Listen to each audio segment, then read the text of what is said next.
So today I'm with Pixie. Pixie, how old are you? 26. Pixie, how long have you been out here in the streets of Phoenix? In Phoenix, probably about a year. Maybe a little less. Are you originally from Phoenix? No, I'm originally from Minneapolis, Minnesota. Minnesota. Yeah. And how did you end up in Phoenix? Guess I was just traveling, kind of soul searching.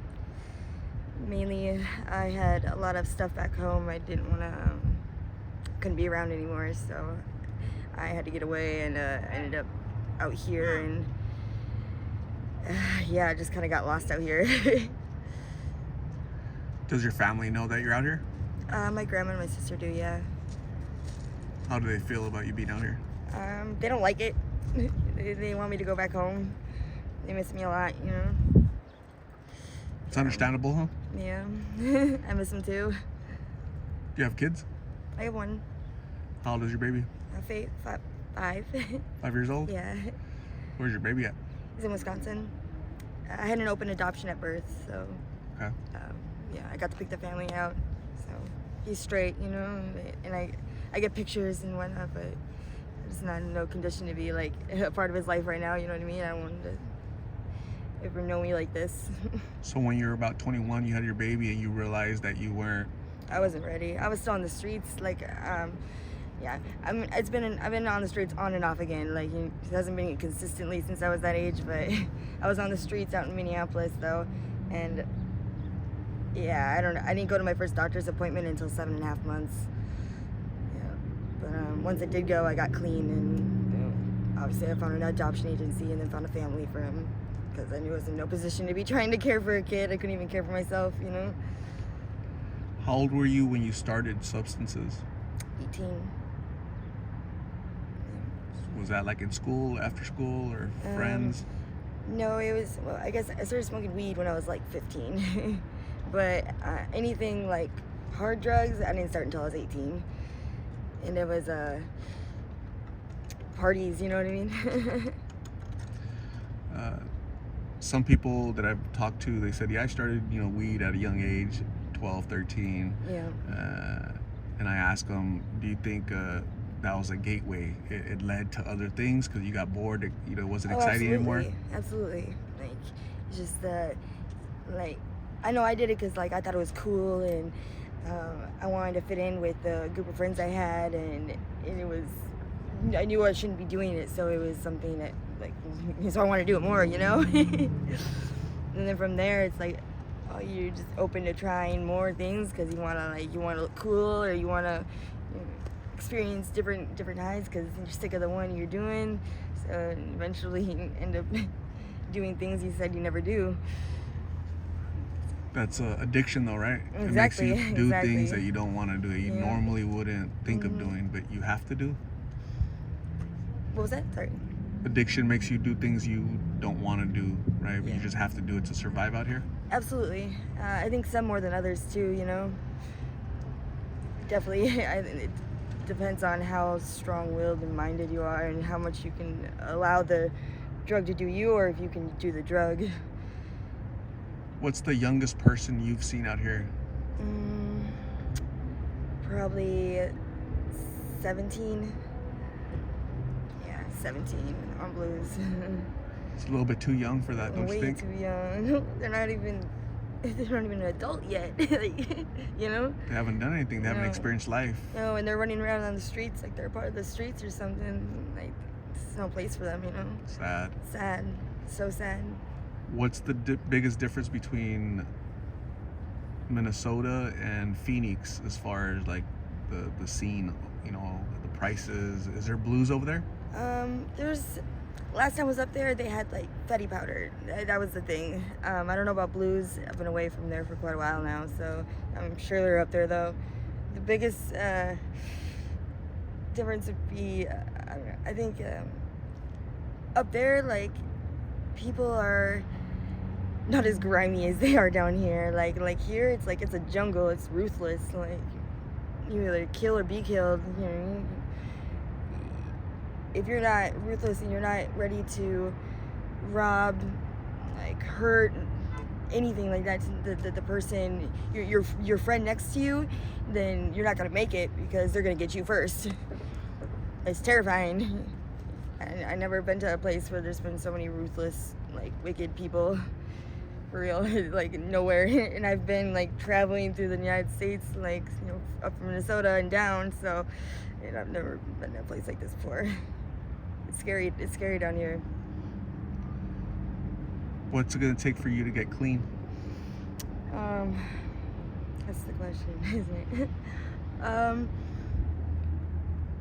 Well, I'm already at a point right now, honestly, that I'm fed up with these blues. Like, I don't want to have to hustle to get money to, you know what I mean, to support my habit, and like, so I don't want to support my own habit, and I can't expect someone else to, you know what I mean? So if I can't afford it, then why be on it? So I'm trying to get off them really for the last time. I've gotten clean off them twice before.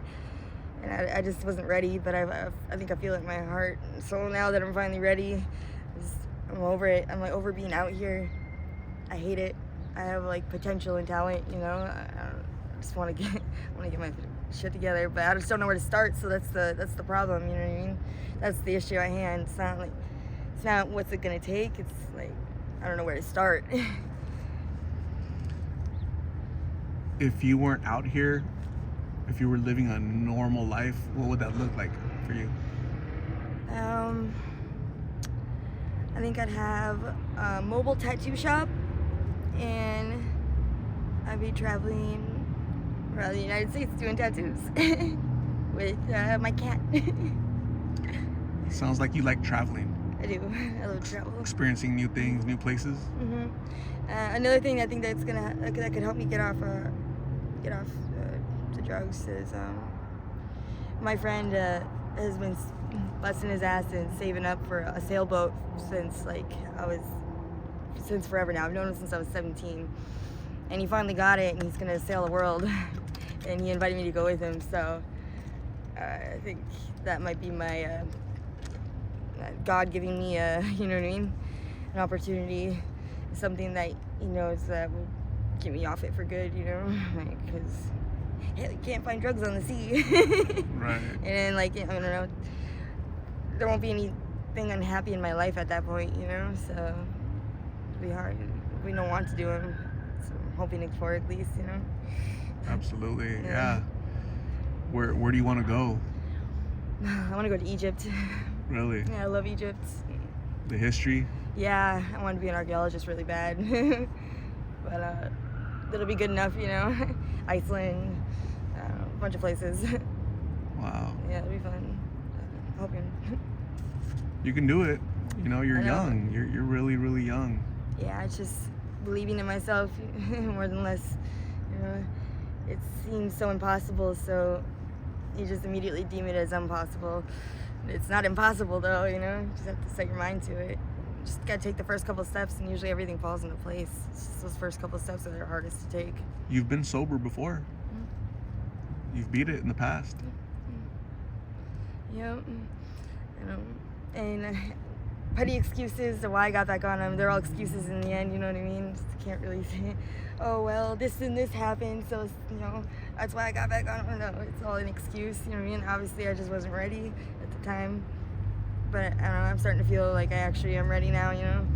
'Cause I don't like it out here. I don't belong out here. I don't fit in with all these people, you know? I'm not, I can't find it in my heart to be grimy and ruthless like them, you know? It's not me. I'd much rather be a good person and be nice to people and help them, you know? You still have to protect yourself though, right? Sometimes? Absolutely. All the time. And that you use that to protect yourself? If I have to, yeah. Yeah, absolutely. Luckily, I don't have to very often. You know don't what I have mean? to? No. That's good. No, I try to keep myself out of those kind of situations, so. Yeah. Yeah. If your family sees this, your mom, your siblings, your family, what message do you have for them?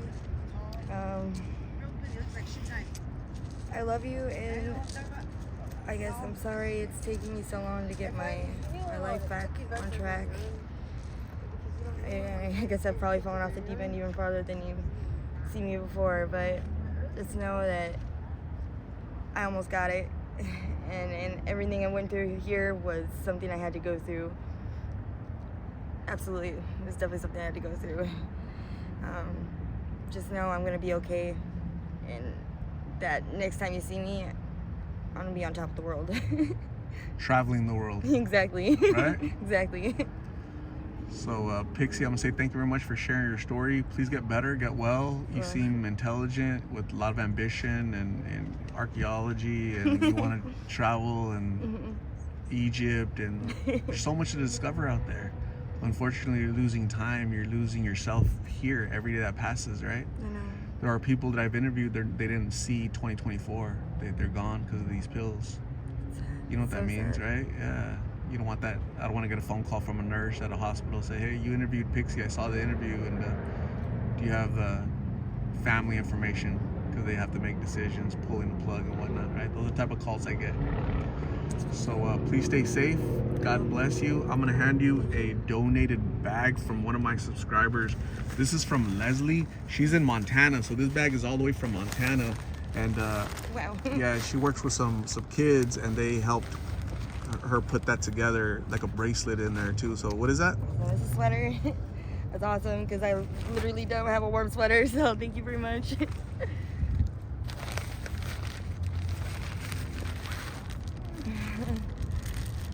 Some hygiene stuff and a bracelet, it looks like.